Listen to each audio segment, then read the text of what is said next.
Welcome to the Future of Work, broadcasting live from the Business RadioX Studio inside the MAC6 Entrepreneurial Center, where we will discuss how and where people work in entrepreneurial, nonprofit, and small business industries with your hosts, Kyle McIntosh and Al Loveland.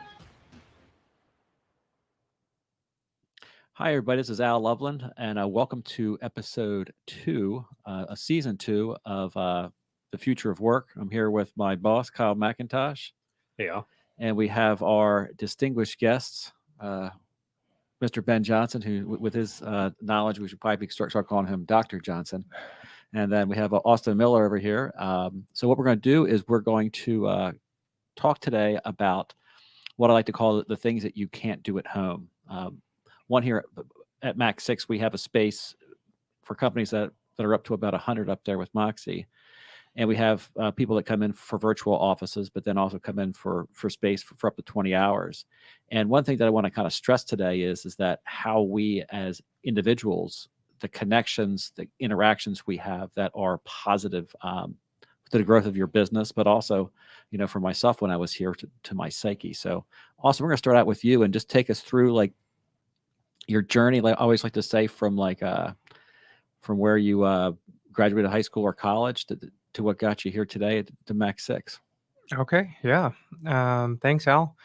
I graduated from in Corpus Christi, Texas, and then I made my way up to the Dallas-Fort Worth area. Attended the University of Texas at Arlington and studied software engineering. Worked in the corporate world for a little while, probably 5 or 7 years or so. Did everything from simulators for like the fast jets, so like the F-35 and stuff like that, and consulting in retail space. And then I think it was about 2016, I decided to kind of go out on my own. At the time, bootstrapping was kind of like the hot thing in the computer world. And so I did that with a company called PagerTree. Learned a lot of lessons along the way. I thought people were just going to bust down my servers as soon as I opened up. And it was a long learning journey of trying to iterate on that process. And, since that time, we moved out to California, and then we moved back to Texas. And then now we've moved to Arizona, me and my wife. And now I run PagerTree. And yeah, that's kind of the journey. And I was looking for an office space, and this is actually pretty close to where my wife works. It was a great space. I mean, the desks,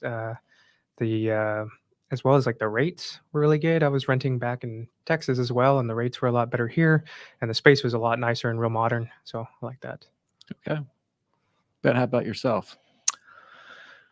What was the question? I'm trying to, as he's telling his journey, I'm trying to remember mine, and it's like trying to remember like the plot of a book you read in high school or something, because it's been taking some interesting turns. But the short version is, I've made the rounds in the whole corporate world and working for some large companies and doing software development. Most of my career has been as a data engineer and doing things around automation and manufacturing and things like that. So I'm relatively new to running my own business. It's only been around maybe 3 years doing it full time.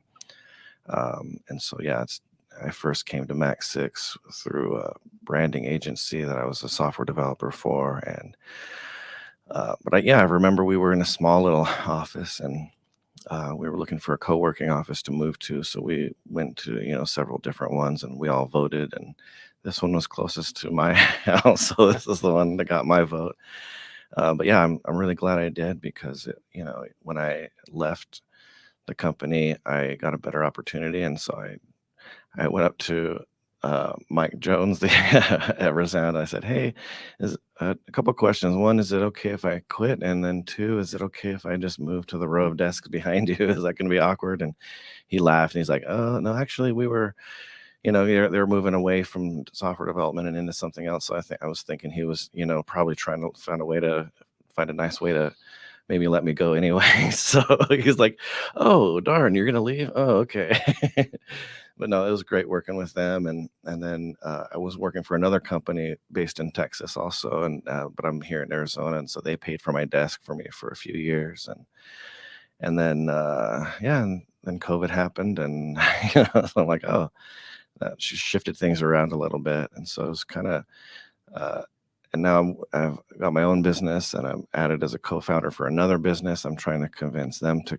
I'll get desks here too, just to make my life easier. And so yeah, it's been nice having, several different types of working environments, and MAC6 has kind of had something available for me for, regardless of what stages I've been at. So and I've been here, forever. It was, I think it was just shortly after it was made into a co-working space, like within, like, I don't know, like lose track of the years, 6 years, 7 years, 8 years, I don't know, something like that. Yeah. So curiosity, I just haven't even thought about this before. Do you still do work with Resound at all? No, I was doing some contract stuff off and on from time to time, but no, it's been a while. I think they've gone kind of away from the kind of stuff I do. So it's been a while. Interesting.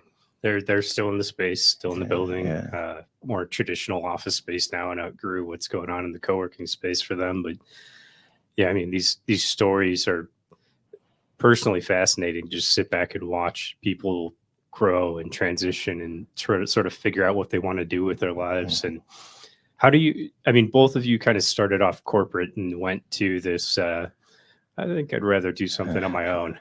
What do you think that was? Do you think there was something that you grew up, did you grow up saying, I want to own my own company, I want to do my own thing, or I'm rebelling, screw the man, I'm going to go do my own thing? Or where did that come from in both your lives? You want to take that, Ben? Yeah, I've got a lot of thoughts on that. I remember when I was in college, I was dating a girl, and her dad worked for some company his whole life and had just gotten let go. And so we were just talking about the stupid things that young people talk about, and like, what's your greatest fear, that kind of thing. And she's like, oh, well, my greatest fear is working for a company.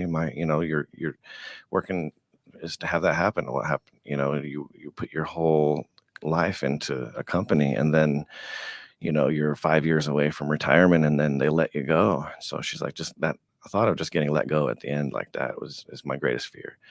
And she looked at me and she's like, what's your greatest fear? And I was like, well, I was going to say scorpions, but for me, I think now it's my greatest fear is working for the same company for my entire career. Like, it's not the getting fired at the end part, but just that the idea of just, you walk into a company and I worked for U-Haul is one of the larger companies I worked for. And that company is a very interesting culture because it's the kind of place that you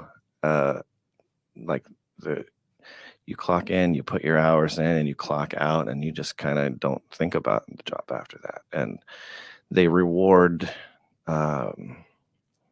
company loyalty and how long you've been there. And it's actually really great to see that kind of thing can still exist. And excuse me, they have around once a month or every few months, maybe they have a big party where they go in and all the bigwigs in the company, they present these awards for 40 years of service, 30 years, because they've been here in Tempe since, the 60s or 70s, they've been an institution here. And so there's people who have been here. There's one guy I would talk to. He's like, we had these big giant stamp computers back when I started here. I remember when we could smoke in this building, and so it's like, but then at the same time, I was young and ambitious. And I'm like, I have all these ideas. I'm like, oh, I think we can fix this and we can modernize this. And I'd go to my superiors, and, they'd been doing programming for 40 years. And they're just looking at me like, I have no idea what this guy's talking about. And I think that's going to be more work that I'll have to do. And so they would just kind of like, yeah, I'll take a look at it. And I'd see them,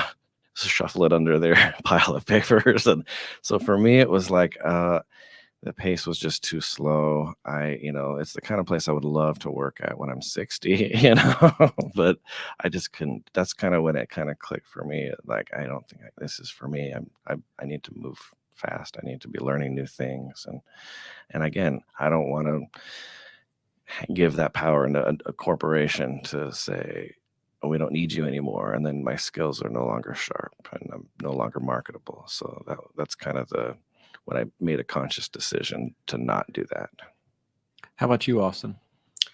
I think it's changed over time for me. I know whenever I was a kid, this was about 12. I had an aunt and uncle, and they ran like a consulting firm over in Brussels, Belgium, and they did it for a tool that Epicor built. I'm not sure if y'all are familiar with that company. They're a giant software company. Anyways, they always had really nice things, and I think the allure to nice things and wealth drew me as a kid. As I got into college, I think I grew up. One of my parents was like really poor.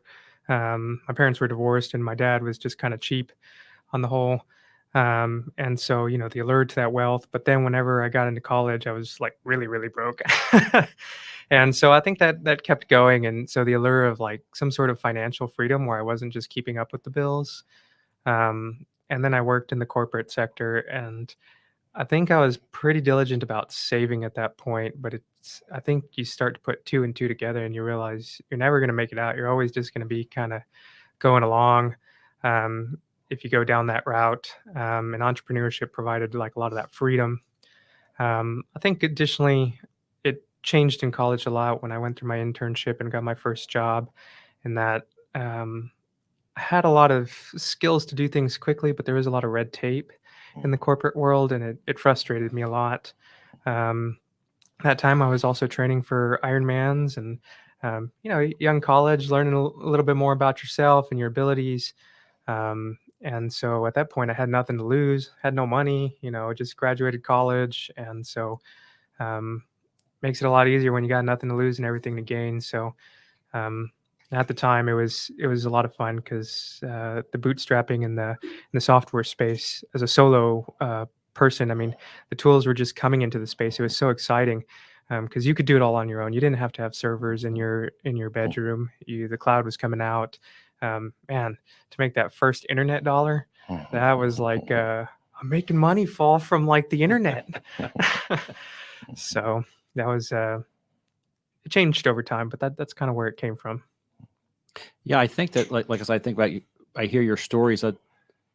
For myself, I've been here since 2018, and I just, one of the things I love doing here is observing the people that are in the space and kind of watching. Like I spent 15 years, not my whole career, at Chase before they let me go, and describe that. So that's never a fun feeling.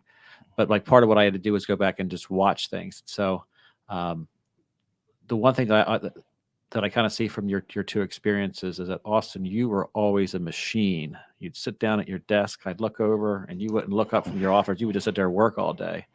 And Ben, for a while there, you were the opposite of the machine. And you would go around and you would walk around and introduce yourself to everybody every day. Take me through your journey of being here and the interactions with people that you've had, and the relationships that you've built with people here in the space. Yeah, I've got pretty bad ADHD, so for me to be able to just sit at a computer all day, I have limitations on, I get distracted very easily. So there's, it's one of the reasons I come into an office instead of working from home, is because it's, it's like you get into a rut when you have the same environment over and over, and have that separation of like, this is where I work, this is where I just watch TV and sleep, and so it's and also doing all this on my own. Like I don't understand accounting, I don't understand branding, I don't understand project management. There's certain pieces that when you're going to have to do everything on yourself, it looked like I was going around socializing, but I was really just kind of stealing little pieces of information from people, like, oh, by the way, what are you doing? How do you do that? And I've always asked a lot of questions, and then get a peek into how other people run their businesses, and that would give me ideas and kind of just let me, when you're in a big company and you're sitting in a cubicle, and your cubicle's on a floor with other people doing the same thing as you don't really expand and grow. And when you go and talk to somebody who does a social media business, you're like, oh, that's how social media works. Okay. So yeah, I just was able to pick up quite a bit of useful information and just meet some really cool people. And also it's like working out in, your room with a pair of dumbbells is a very different vibe than going to a gym where there's people with rippling muscles lifting very heavy weights. Just there's a different energy that you can kind of feed off of when you're in a place with a lot of other people working. Austin, how about yourself? It's funny when I tell people now, because at least it's funny to me. But whenever I left the corporate world, I was like, man, I never want to do the water cooler talk ever again. And somehow it's come full circle where I pay to have the water cooler talk. Yeah. But it's I think it is really good because you can surely work for yourself at a desk at home and not get out and see anybody, and maybe you can make it work. I think you have a lot more chances at succeeding if you interact with others. Honestly, for me, it helps just to like get out of the house. Like if I work from home, which I do sometimes now, I just don't feel good if I don't get like the sunlight. And so even just that drive here, I mean, I think it helps out a lot. But I think in addition to that, and I think the most valuable things is getting to meet people who have experiences. And we can talk about this. I know I've reached out to Kyle and Scott, and just for different things regarding businesses that they might have walked through and their experience, get advice there. Another thing is too, like the social events that y'all have done here. I know we did like a Cinco de Mayo thing, and that was really fun. And just, we have so many facets of our life, and it's not just face to the screen, grind it. So I think getting out and sharing those with other people is an intangible benefit that you get, but it's probably the most valuable, I would say. It's funny. I haven't ever thought about this before. I also started corporate and somehow made my way to a little bit more Wild West. And your point about the water cooler conversations and what's the point of these? This is so inauthentic. And now it's like, that's what you crave. Right? Not that you crave the inauthentic, you crave the real conversations, the real connections. And when I left my first and last like real big corporate experience, and I say it's because it was a culture mismatch, which is absolutely true. The other thing that happened, and this is the part I've never thought about before, was I watched this guy that I was working closely with and supporting basically hit a home run like out of the ballpark. Like, holy crap, no one's ever done that before. How did you just do that seemingly out of thin air? Like he pulled an elephant out of the hat. And everybody around me tried to like almost put him back into a cage because it wasn't something that they understood or knew. And he just quit the next day. He just quit. And I was so perplexed by it because I was like, I'm watching this culture of everybody wanting to climb a ladder, and that's what you do. And you're so focused on the ladder that you lose perspective on what this ladder is connected to and what you're actually climbing. And what he told me was he felt immediately afterwards like he was going to get complacent. And I think that's my greatest fear, and what I personally crave in those water cooler, whatever connections as well, is complacency. And I'm just a simple human, like a 5-year-old kindergarten. I want my stars on the chart and how I incentivize myself. And I watch how people incentivize themselves and company incentivize things. And it's really like the difference between craving the authenticity to learn something new and push yourself versus feeling like you have to connect based on some framework that isn't really authentic to anything other than incremental growth, for what this ladder stands for. I got a quick story on that. Last night I went to the Don Carlos Awards here in Tempe, and I went over to get, and of course they had a free beverages, so I had to grab one. And I went over and I was talking to the person behind there. Her name was Libby, and she was the manager at the coffee shop that was next to my apartment in Chandler. And I was like, Libby, how are you? And she's like, who are you? And so, but like what had happened there when I was first starting my company out, I would go sit in coffee shops for, an hour, 2 hours, read. It was people to talk to. But to Ben's point, none of those people were going to help me with my business.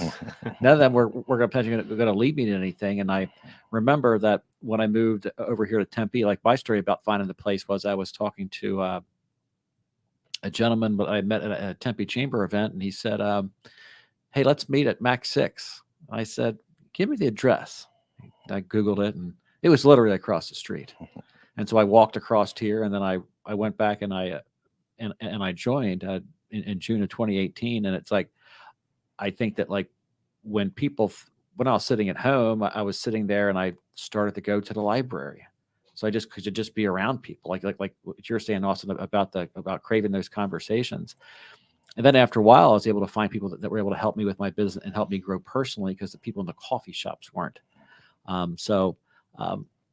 Take me through some of the positive interactions that you've had, like here at MAC6. Austin, I know you've had one that's from one of the persons that's near and dear to our hearts that sits next to me there. To take me through that interaction about something that you probably didn't expect when you first walked in here the first time. Yeah. So, when I first moved here, we were renting a house, and me and my wife were looking to buy a house. And of course, you don't come to a co-working space to like look for your realtor. Normally, you find them online or you find them, a friend refers them to you. And it just, so happened that Rosalind here, she sits catty corner to me. And, over time, you just get to know them. And like, wasn't guaranteed that Rosalind was going to be my realtor, but like, she was nice. She was helpful. She did good work. And like, it's like, wow, it's kind of nice. She's here. She can help me. And I feel like I can trust her. I mean, so yeah, I think that's just kind of like one of the side benefits. That goes back to the multifacets of life, right? I didn't find my next, customer here, but I found, my realtor here, and that was definitely not planned. Ben, how about yourself? Yeah, I'm really sneaky with it for myself, as I pretend to be really helpful and help people with their printer or the audiovisual equipment in the training room. But, when I look at a lot of the clients that I have, like yesterday, I was helping the veteran employment people set up for a presentation they're doing, and she brought someone in with her, and I mentioned what I do, and she's like, "Oh, I need help with that." Where's your information? So, and there's a lot of networking groups like the alliances that meet upstairs too. And so I've got a couple clients now just from helping them out with the technology. And I've gotten, or like I said, when I'm just talking to people and, oh, what business problems are you guys having? And like, oh, I think, I just fixed that for another client. Maybe I can help you out too. And, just those conversations.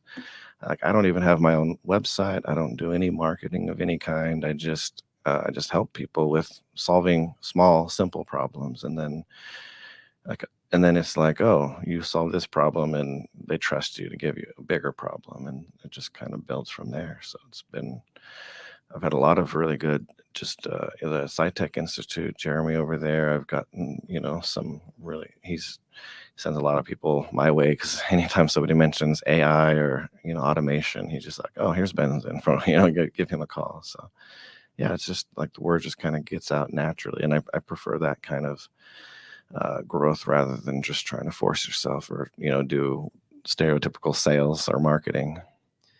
You both said a word. It's such a key word in everything. I mean, in business, we talk about it all the time. Like, the foundation of anything is trust. Yeah. And whether it's because you have had enough experience to see that this person will literally do what they say they're going to do, regardless of circumstances, or because, hey, Rosalind sits 3 feet away from me, so if the foundation is cracking and it wasn't known, I know whose door to knock on. This ability to, I say it all the time when I'm giving tours. That's my branding company. That's my IT company. That's my tech guy.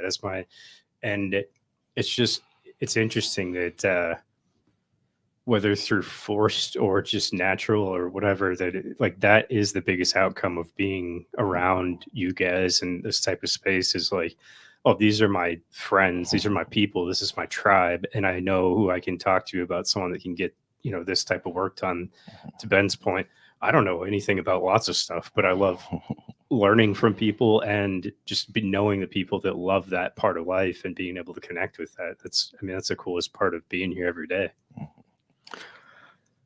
You want to say that? Just something funny. I was talking to my son about the word tribe, and we tried to picture this scenario of these tribal, like, white people with like grass cubicles that they've constructed and congregating around a little puddle, their version of the water cooler, and just this fictitious world where we evolved. And because it is such an unnatural thing, and so it's kind of we always like think like the word tribe to me, it always has, I always think of that type of a scenario. Ben, I got a question for you. Here at MAC6, we have entrepreneurs. You're here by yourself. Others have a couple employees. Others have a lot of employees, and you've been on every side of that, like being an employee at a Resound. When you're here by yourself, when you're working for the oil company, and now you're working by yourself. Take us through like the feeling of being in a community when you are on part of a team, and then by yourself, and then running your own business. Yeah, so there's definitely a difference if you're, especially in a co-working space where you're just on these large desks. If your coworkers are sitting right beside you, they can just glance over at you and ask you a question, and that can be good and that can be bad. And it's there's always a balance on it's usually somewhere in the middle that's actually the best, because it's tempting just to like talk all day. And so yeah, it's definitely different when your boss is able to just see what you're doing at all times, and some people don't really like that and they want to have more independence. And but then again, it's just like, I have a question, I'm stuck on something, and I can just ask someone, have it answered right away. There's times when you really need a lot of momentum, and when you have to send an email and wait for a response, you lose that momentum. And so there's definitely a lot of, and especially at Resound, we would start off by doing some type of improv kind of thing just to get all of our energy up. And so that's something that when you just roll out of bed and log into your computer, like Austin was saying, you're not getting that sunlight or the other person's energy around it. And so I love improv, but I do not love 8 a.m. improv. There's usually no improv performances that happen early in the morning, and that's for a good reason. So we all hated it, but we also kind of needed it. It's just kind of we play some stupid game just to wake everyone up and get us all, it does kind of put you in sync a little bit, even though you're kind of, that's why I think in some places that, what is that, Tai Chi, they start off the morning and that just kind of get everyone synchronized together. I'm sure there's some value in that kind of thing. And then when I went, it was a little funny because I literally just moved one row of desks. I was just like, all right, I quit. And it's just like breaking up with a girl that and then you buy an apartment next door to her, and so it was nice because I was still friends with them all. So I could just, still hang out in the, have a coffee in the kitchen and have a friendly chat with them. But then, then you don't have to really I can come in at 10 o'clock. They, they can't say anything. And my company was based in Texas. And so it was nice. It was definitely a little bit different because, that company culture was very different. They communicate everything through text messages. So I'm just on my phone sending text messages all day, doing my work at my computer. And I definitely was more productive being in an office than I would have at home. And then, now I have a private office here so I can stay focused. I don't get distracted as easy. And then when I want to go out and walk around and, and say hi to a few people, I can kind of choose, that balance on where I want to be. And so it's having a shared desk versus having a private office versus having your coworkers sitting all with you. All three are very different and have their benefits and their struggles as well. Take us through the difference between having the executive suite you have now and on the co-working desk. Like, what are some of the positives and negatives? And if you were recommending that to somebody, what would you recommend? Definitely for someone like me who's easily distracted, the ability to close a door and put on some noise canceling headphones and just dive into my work. My business is actually at a place where it's growing pretty rapidly now, and I don't have time to walk around and and socialize with anyone. And so it's become more critical for me to be able to have that environment when I need it. And also, for things like a lot of times I'll record instead of just trying to type out instructions for one of my clients. I'll just record a quick screen recording and share my screen and just explain everything I'm doing. And that way, instead of me having a Zoom call, I can just record it on my own time. They watch it on their own time. So, and then if they forget, they can go back and watch it again. So yeah, in a shared space, having to record audio, potentially with people walking behind you or not coming to try to say hi to you while you're in the middle of recording something can be a little bit disruptive. And so there's definitely some advantages, but at the same time too, it's if I'm in my own office, you guys don't know, maybe I'm playing a video game and watching Netflix in there, and also like being out here, and there's been a few times where I was watching some, just some stupid video on YouTube or something, and then Al or somebody would walk behind me like, "Oh, it looks like you're being real productive today," and you kind of sometimes need a little bit of friendly like ribbing to be like, "Oh, are you like shouldn't are you caught up on all your projects? Come on." So it is kind of nice just for people to call you out on stuff like that sometimes, just to keep, because we're all here to work, and what's the point of paying for an office if you're going to just come in and do the same stuff you would just be doing at home. So Now, Austin, as I said earlier, you are the model of focus when you're here. yes. And so a lot of people, they go back, they say that one is they feel that they can't work here because someone might hear them talking on the phone, or other people talking on the phone might block them out. Take us through like your tools and techniques of being to effectively use the space. Cause I think that like you come in, it's just like you're focused, you kind of chat with somebody, but I wish everybody would kind of see you to see that it is possible. So take us through that. Well, I like to just comment that I just get this vibe of when I walk behind him that like he's in the zone. Like, and it's not like, "Hey, don't talk to me." Every time I try to like say hi to him, he's put his headphones down, smile, "Hey, how's it going?" He'll have a conversation, but there's just something about him, like he's focused. I don't want to break that. It's just this holy, like, this energy of just like bow down and stay, like let him do his thing. I really respect that. A bunch of people call out that focus. It's both in work and other phases of my life. I don't know. It must be somehow how my brain works. I don't know, but sometimes it can be a little bit like to my detriment too, that you get so focused, because I think people like to see that you're not just like a robot. But yeah, I mean, I think so. I do a lot of programming, and I do get pretty focused. I think one of the abilities that I've really had that has allowed me to be successful is being able to zoom in and zoom out a lot. And so, like the focus that you're talking about, all the way to coming out of it and saying hi. I think it might scare a couple people off because it's like, "Oh, he's so focused. Look at the psychopath over there." Like, but I think if you really want to get, I personally like the open desk space. I haven't tried the office, but I have no desire to try the office. Just the desks are like top notch here, and the chairs too. I think that's why I haven't wanted to move to the office spaces. But I think on top of that, like we all have a bunch of tools in our control. We have headphones, noise canceling headphones. I mean, you can get that for $100 these days if you really need to focus. I think if you have headphones on too, most people are not going to bug you. They know you're busy. I think everybody respects that too.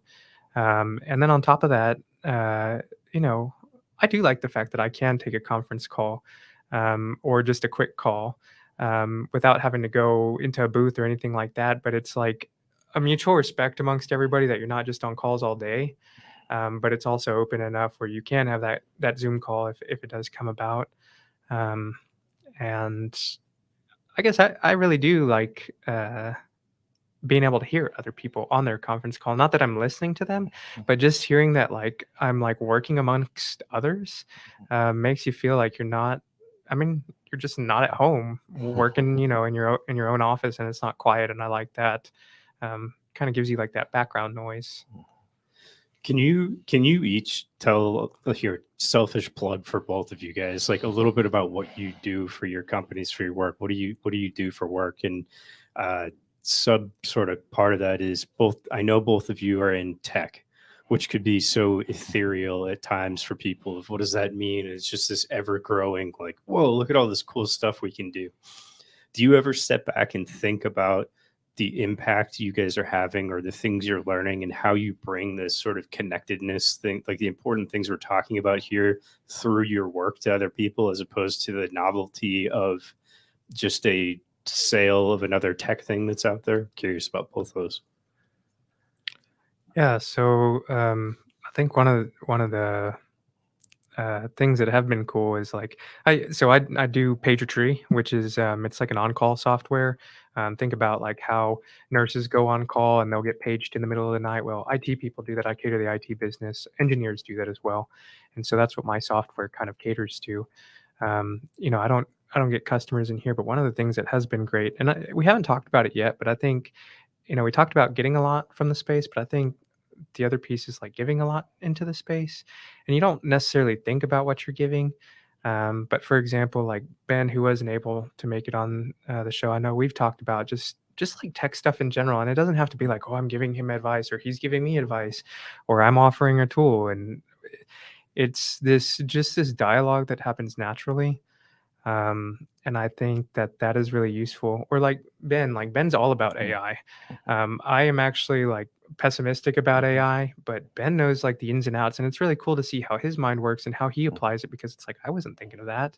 And it's just the conversations that you're not going to have by yourself, or even if you're on Reddit and all that other stuff. I mean, these are in-person things, and you're sharing knowledge, and I guess giving and getting in some respect. I don't know if that went on the topic of like what you were asking, but Yeah, for sure. okay. Yeah, I like what you said. It's like people in the gym. They're like, "Oh, what protein powder are you using?" And like, "Oh, nice." So it's just like tools of the trade. And yeah, I pick Austin's brain all the time because he's in a similar space and definitely solving problems that I want to get better at solving too. And so yeah, and especially that he came at it more from a product route, where I'm more at the services. Like, and my business is mostly instead of solving one problem, I kind of zoomed back a little bit, and I figured, there's all these different software tools, and now we're at a place where there's just too many software tools. And so the challenge most people have is how do you get the data from one into another, and not just one into another, but across all 40 of your apps, and how do you get them to talk together? So that's mainly the problem I solve is just dealing with all of the data and all the different places it comes from and needs to go to, and then AI kind of connects dots that were a little bit more difficult to connect before, and now they're just a little bit easier to connect. And so yeah, that's the short version of what I do in my business. Is I don't really sell any products or anything. I just kind of consider myself like the automation department for another business, and go in and help them create those solutions. One of our three virtues is community, and we have the community events. Take me through which ones you enjoy, and the feeling that you get like being part of the community, like you talked about the Cinco de Mayo party, and I'll never forgive the pandemic. For main thing was kind of hurting our kickball team. So, Yes. so like take me through those things, and Austin, you can start about that Cinco de Mayo and like that great time we had being partners in the what's that called? Beanbag or Bags. Cornhole. Cornhole. Yeah. So go ahead. Oh man, I was such a sandbag on that team. No, yeah, it was a lot of fun. I think that's the one that sticks out. I don't know if I've been to other ones. I know there have been other ones, but that's the one that sticks out. I mean, it was just a lot of fun. I mean, you're outside. You're playing party games. The food was really good too, and I think it's just a time to meet also people like in the different buildings that you probably don't interact with, and too, like there's some, I forget if they're in this building or like the upstairs. They also do tech. They do like some chips for. Oh yeah. Mascon. Yeah. So that's kind of cool because they're in tech, but they're like on the hardware side, and you don't really like get to interact with that too much. And so it's cool just to meet different people, and then do it over some cornhole or whatever. And then I saw like a recent award that you're going to do that looks pretty cool. I won't spoil it, but it looks pretty Wow. sweet. The belt has been purchased. Okay. So It's been coming a long yeah, time. it's come a long time. I've had the idea, and I finally. And a great story about the belt is one of my guilty pleasures in life is I'm a professional wrestling fan, and like to be the champ, you got to have the title belt. And so one of the things I wanted to do is have these community events where the companies compete against each other, and you kind of win a prize, but then you also get a picture taken with the championship belt. So that's going to be fun. And like back to the community is that we have our community genius Sam Pagel, who I was over there, and I was like, I cannot do this. I sat down and tried to do it a couple times, and I said, Sam, I need your help. And he sat down, and boom, it was done quickly, and it looked like 10,000 times better than what I could have done with myself. And Ben, from a socializing aspect, like the social life if we had with the kickball team, take the listeners through like that thing, but also the relationships that you build on the team there. Yeah, it's been a while now, but we joined the Tempe kickball league, and we did pretty averagely, which is a lot better than I thought we would do. And we held our own. Yeah, it was fun. The mayor of Tempe was on one of the teams, and we got a trash talk with them, and it was, when I say I'm on a kickball league, people would look at me weird, and I would be like, okay, it's more like a drinking league where there's some kickball involved.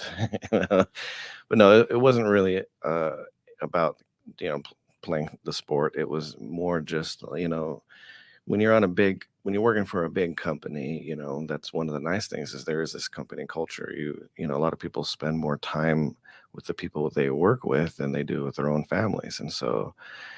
For people who are running their own business or a small business of 2 or 3, you don't really have that other community that people working on a big company have. And so it was kind of a nice, it was kind of like we all joined forces, we all work for different companies, but we all work together on, just something fun that we don't have to do. And we'd go out for appetizers and stuff after the game and just talk about how awesome we did at the game and how much fun we had. And we just wore silly hats and just, it was, and then when the kickball ended, we would still kind of get together from time to time, do some random event, so it kind of fizzled out after a while. But pandemic has something to do with that too.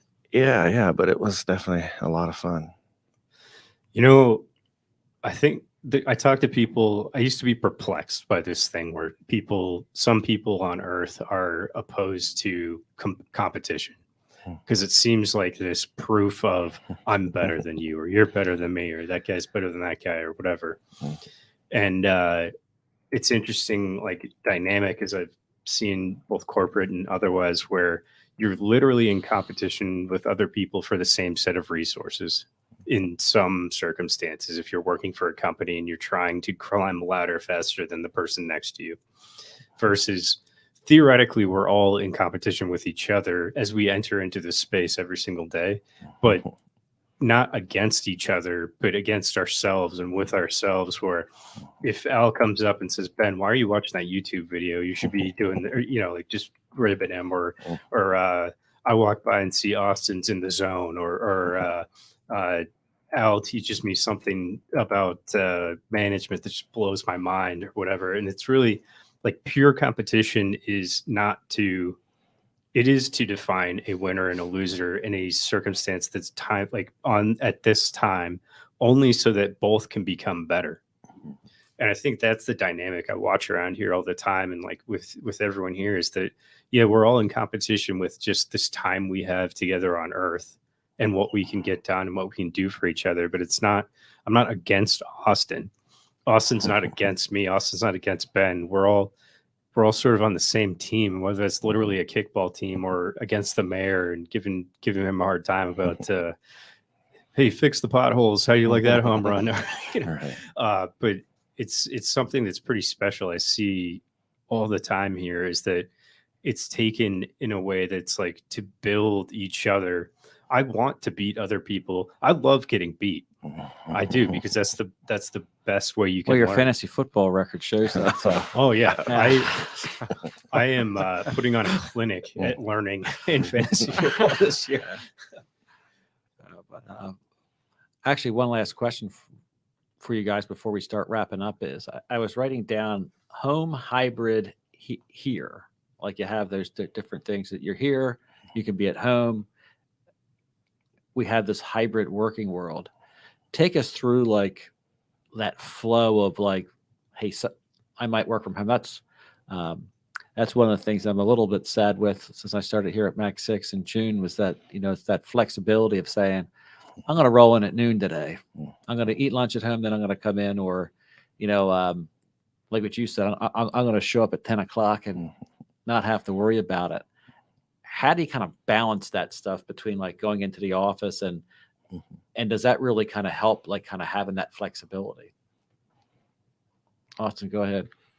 Yeah, I mean, I know this is going to sound a little bit silly, but it goes back to kind of our first point. The way I would come in was actually with my wife. We'd carpool, and so she works right across the street in another business park. And getting that sunshine, I think getting those 15 minutes carpooling together is good.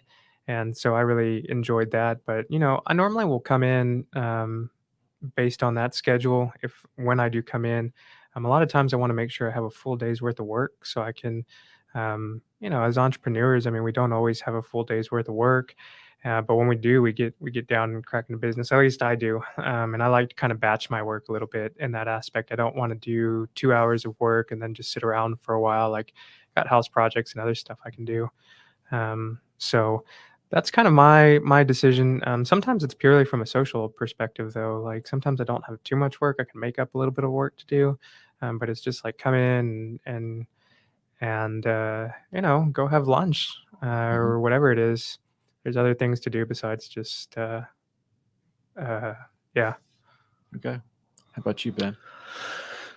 Yeah, I think, balance is something I've been thinking about a lot lately. And, I think one version of it is where you just kind of try to stay in the middle.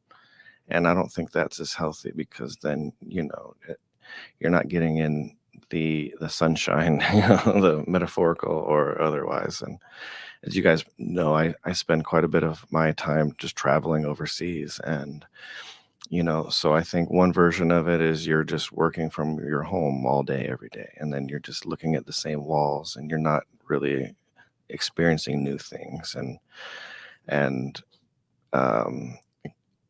then there's coming into a place like this, and then you're around other people doing similar things to you. And then I'll go and spend a few months in Thailand, and I'm on the beach and working from rooftop pools and, in these big, beautiful places. And one thing I notice, especially when I'm in Thailand, I don't think of it as a vacation because I'm still working every day. But when I'm here at MAC6 and I'm, I've got a project and I have a deadline and, I look at my hours and, I get stuff done. When I'm at home, I feel like the progress goes a little slower because there's not, okay, I'm leaving at 6, and then when I'm in some beautiful remote destination, I'm like, okay, there's a beach right outside. I have to get this project done or else I can't go out there and enjoy it. And so all three of them, I'm able to get work done, but I'm able to do it at a much faster pace when I'm near something really beautiful. And so it's like I'm like, okay, and I blast through my work a lot faster. And so if I were to stay there all the time, and eventually that would become my new walls, like in my apartment. And so for me, it's just kind of reaching a rhythm of where I'm just kind of constantly not like I'm trying to run away from anything or trying to the whole grass is greener on the other side kind of thing. But for me, it's more just about reaching a rhythm of different experiences at a, kind of a regular pace. Okay.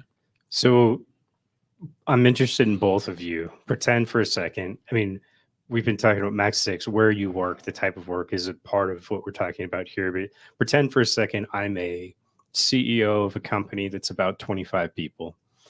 And I come to you guys, just water cooler conversation over a coffee, over a beer, whatever, and say, you know, this whole pandemic has just been crazy and everybody wants to work from home. And I feel like I'm losing control of my company and I just don't know what to do. I need to figure out how to get back to where we were, to get back to where I understand how we can grow this company and our people. Do you guys have any suggestions for what I think about for my company, my workforce? Like, what would you guys say to me? You want to take that first, Ben? So how do you get, is he wanting to get back to something that existed before or fix something that's broken? I feel like I have to, because that's what I know. Okay. And so I have to get everyone back in the office, right? Because I know that before. I know that that's something I can control. I know that's something that I at least have quantitative evidence from years past of what that experience was like. Is that where I should go? Or, I mean, both of you guys seem like you're having different types of experiences and seeing success. What kind of guidance would you give somebody that's just asking questions because they are, they have no idea about this new world? It's all confusing. Yeah, I think it's not really a question of working from home or not working from home. It's a question of enriching the interactions that you're having. And so that can be done both, but everyone's different. Some people, the commute would be an hour each way, and that's taking 2 hours away from their productivity every day. And then it's the thought of that lost 2 hours that can be even more stressful. And so if working from home is the option, how do you actually make sure that you're having engaging and valuable interactions remotely? And then so I don't think there's a one size fits all answer for all of that, but it's really just a two-way conversation with the leadership and the employees, and just saying, okay, they're just having a meeting for a meeting's sake. Let's make sure we're actually having meetings that are moving things forward. And if we are going to meet in person, like I was saying, like at Resound, when they did that little warm-up, improv thing in the morning to get everyone synchronized, as much as we kind of rolled our eyes, that it did help, as much as I hate to admit. So is there something that maybe it's a online equivalent of something like that? I think those are the things that I've, at the different places and teams I've worked with, that seem to have improved that.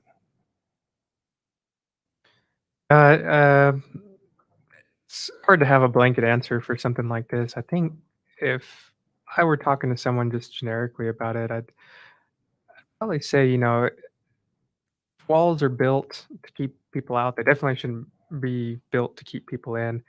I'd ask other questions like, how can you incentivize people to come in? What are they liking? Are they enjoying working together? Are they not enjoying working together? How can we change that? Do they like where they work? Maybe it's their desk. Maybe it's their commute or something like that. Is there some sort of hybrid thing to balance there? I think it would probably be unique to each company. But I'd say probably a blanket statement is that, the more you add handcuffs to people, probably the less and less they're going to want to come in. So it's taking a step back and figuring out what is it that your employees want, and then how do you cater to those things, I think would probably be a smart idea. But all right. Well, thank you so much for the conversation. We're getting close to an hour here. So what I'd like to do is to kind of wrap this up, as Austin and Ben is tell us your company website, your email address, and how people would want to get a hold of you. Yeah, my email is ben@arizonawebpro.com. You can find me on LinkedIn, Ben Johnson. That's pretty much, or just find me wandering around aimlessly in the hallways here. Yeah. Austin? Yeah, so my company is called PagerTree. You can find it at pagertree.com. And you can get a hold of me if you sign up for a free trial. You'll get an automated email from me. Okay, Kyle?